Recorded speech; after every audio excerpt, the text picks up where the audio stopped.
UKP3 ಅವ್ರೇನ್ ಮಾತು ಕೊಟ್ಟಿದ್ರು, ಅಪ್ಪರ್ ಕೃಷ್ಣದ 3ನೇ ಹಂತದ ಒಂದು ಪ್ರಾಜೆಕ್ಟ್ಗೆ ಬೇಕಾಗಿದ್ದಂತದ್ದು ಕೇವಲ 17,000 ಕೋಟಿ. ಆದ್ರೆ ಇವರು ಮಾಡದಂತ ಪಾಪದ ಕೆಲಸಕ್ಕೆ ಇವತ್ತು 87,000 ಕೋಟಿಗೆ ಹೋಗಿ ತಲುಪಿದೆ.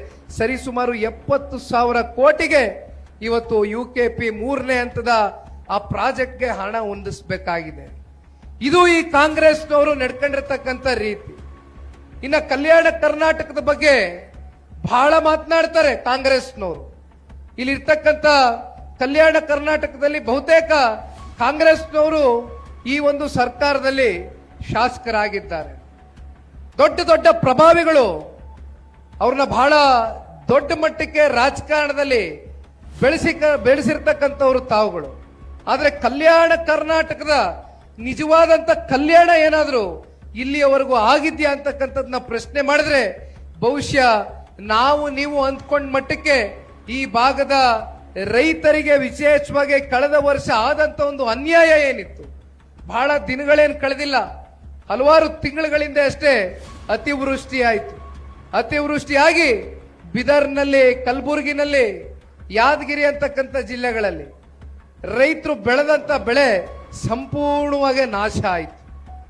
ಯಾವ ಒಬ್ಬ ವ್ಯಕ್ತಿಯು ಕೂಡ ಬಂದು ರೈತರಿಗೆ ನಿಮ್ಮ ಜೊತೆಯಲ್ಲಿ ಇದ್ದೇವೆ, ನಿಮಗೆ ಏನಾದ್ರೂ ಪರಿಹಾರವನ್ನ ಕಲ್ಪಿಸ್ಕೊಡ್ತೇವೆ ಅಂತಕ್ಕಂಥ ಬೆನ್ನನ್ನ ತಟ್ಟಿ ಆತ್ಮಸ್ಥೈರ್ಯವನ್ನ ತುಂಬತಕ್ಕಂಥ ಕೆಲಸ ಯಾವ ಕಾಂಗ್ರೆಸ್ನ ಆಡಳಿತದಲ್ಲಿರ್ತಕ್ಕಂಥ ಯಾವ ಮುಖ್ಯಮಂತ್ರಿ ಆದಿಯಾಗಿ ಯಾವ ಕೃಷಿ ಸಚಿವರು ಕೂಡ ಈ ಭಾಗಕ್ಕೆ ಬರಲಿಲ್ಲ.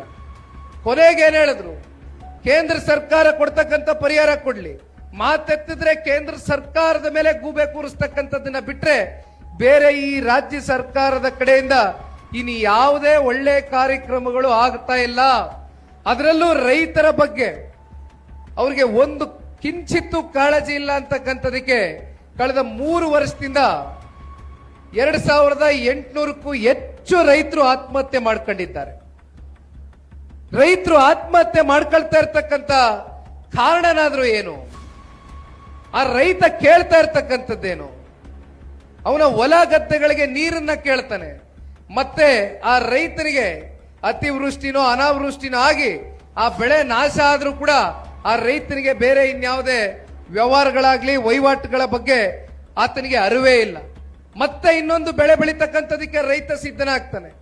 ಅಂತ ಒಬ್ಬ ರೈತನ ಕಾಪಾಡ್ಕೊಳ್ತಕ್ಕಂಥದಕ್ಕೆ ಇವತ್ತು ಈ ರಾಜ್ಯ ಸರ್ಕಾರ ಯಾವ ರೀತಿ ಒಂದು ತೀರ್ಮಾನವನ್ನು ತೆಗೆದುಕೊಂಡಿದೆ ಅಂತಕ್ಕಂಥದ್ದು ಪ್ರಶ್ನೆ ಮಾಡಬೇಕಾಗ್ತದೆ. ಒಂದ್ ಕಡೆ ಸನ್ಮಾನ್ಯ ಕುಮಾರಣ್ಣವ್ರ ಬಗ್ಗೆ ತಾವೆಲ್ಲರೂ ಮಾತನಾಡ್ತಾ ಇರ್ತೇವೆ. 2 ಬಾರಿ ಈ ರಾಜ್ಯದ ಮುಖ್ಯಮಂತ್ರಿಗಳಾಗಿದ್ರು. ಅತ್ಯಂತ ಅಲ್ಪ ಅವಧಿಯ ಆಡಳಿತವನ್ನ ಮಾಡಿದಂತ ಕುಮಾರಣ್ಣ ಅವರು ರೈತರ ಸಾಲ ಮನ್ನಾ ಮಾಡಿದ್ರು. ಬಹುಶಃ ಯಾತಕ್ಕೆ ಈ ರೈತರ ಸಾಲವನ್ನ ಮನ್ನಾ ಮಾಡಬೇಕು ಅಂತಕ್ಕಂಥ ತೀರ್ಮಾನವನ್ನು ತೆಗೆದುಕೊಂಡ್ರು ಅಂದ್ರೆ ಇಂದಿನ ಮುಖ್ಯಮಂತ್ರಿಗಳೇ ಅಂದು ಕೂಡ ಮುಖ್ಯಮಂತ್ರಿಗಳಾಗಿದ್ರು. 2013 ಮತ್ತೆ 2018 ಮಧ್ಯೆ ಯಾವ ರೀತಿ ಇವತ್ತು ರೈತರು ಸಂಕಷ್ಟಕ್ಕೆ ಒಳಗಾಗಿ ಆತ್ಮಹತ್ಯೆಗೆ ಶರಣಾಗ್ತಾ ಇದ್ದಾರೆ, ಇದೇ ರೀತಿ ಅವತ್ತು ಕೂಡ ಇಂಥ ಪ್ರಕ್ರಿಯೆಗಳು ಪ್ರಾರಂಭ ಆಯಿತು. ಅವತ್ತಿಗೂ ಕೂಡ ಕಾಂಗ್ರೆಸ್ನ ಸರ್ಕಾರ ಸಂಪೂರ್ಣ ಬಹುಮತದಿಂದ ಆಡಳಿತವನ್ನು ಮಾಡ್ತಾ ಇದೆ. ಆದ್ರೆ ಯಾವ ಕಾರಣಕ್ಕೂ ಕೂಡ ರೈತರ ಬಗ್ಗೆ ಕಿಂಚಿತ್ತು ಆಲೋಚನೆ ಮಾಡಲಿಲ್ಲ. ನೋ ಉತ್ಪ್ರೇಕ್ಷೆ, ನೋ ಊಹಾಪೋಹ. ತಾಜಾ ಸುದ್ದಿ ನಿಖರ ಮಾಹಿತಿಗೆ ಬ್ರೌಸ್ ಮಾಡಿ ವಿಜಯವಾಣಿ.net. QR ಕೋಡ್ ಸ್ಕ್ಯಾನ್ ಮಾಡಿ ಆಪ್ ಡೌನ್ಲೋಡ್ ಮಾಡಿಕೊಳ್ಳಿ.